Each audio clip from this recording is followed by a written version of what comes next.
HSC 2025 সালে যারা board চ্যালেঞ্জের জন্য আবেদন করেছিল চট্টগ্রাম বোর্ড থেকে তাদের রেজাল্ট আজকে প্রকাশিত হয়েছে। তোমরা কিভাবে চট্টগ্রাম বোর্ডের যে বোর্ড চ্যালেঞ্জের রেজাল্ট সেটা দেখবে? প্রথমে গুগলে চলে আসবে এবং এখানে সিটিজি বোর্ড এটা লিখে সার্চ দিবে সংক্ষেপে, অর্থাৎ চট্টগ্রাম বোর্ড লিখে সার্চ দিবে। সার্চ দিলে প্রথমে একটা ওয়েবসাইট চলে আসবে। এখানে এই ওয়েবসাইটটা ওপেন করবে। ওপেন করার পর তোমাদের মাঝে এখানে চট্টগ্রাম বোর্ডের ওয়েবসাইটটি ওপেন হবে। চট্টগ্রাম শিক্ষা বোর্ডের ওয়েবসাইটে আসার পর একটু নিচের দিকে চলে যাবে। একেবারে নিচের দিকে আসার পর এখান থেকে দেখতে পারবে হচ্ছে নোটিশ বোর্ড। নোটিশ বোর্ডে এখান থেকে সকল নোটিশ দেখুন, এটার উপর ক্লিক করবে। ক্লিক করে এখানে প্রথম দেখতে পাচ্ছ এইচএসসি পরীক্ষা 2025-এর পুনর্নিরীক্ষণের ফলাফল প্রকাশ সংক্রান্ত, এটার উপর ক্লিক করবে।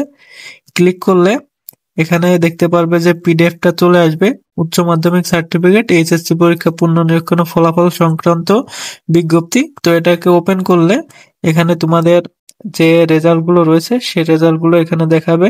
এখান থেকে তোমরা তোমাদের রেজাল্টটা দেখার জন্য থ্রি ডটের উপর ক্লিক করবে। থ্রি ডটের উপর ক্লিক করে ফাইন্ড ইন পেজ এটার উপর ক্লিক করবে। ক্লিক করে এখানে রোল নাম্বারটা টাইপ করবে। টাইপ করলে তোমাদের রেজাল্ট পরিবর্তন হয়েছে কিনা সেটা এখানে চলে আসবে। তো এই ছিল আমাদের আজকের ভিডিও। ভিডিওটি ভালো লাগলে অবশ্যই একটা লাইক দিবে এবং চ্যানেলটি সাবস্ক্রাইব করে রাখবে প্রতিদিন শিক্ষা সংক্রান্ত সকল আপডেট পাওয়ার জন্য।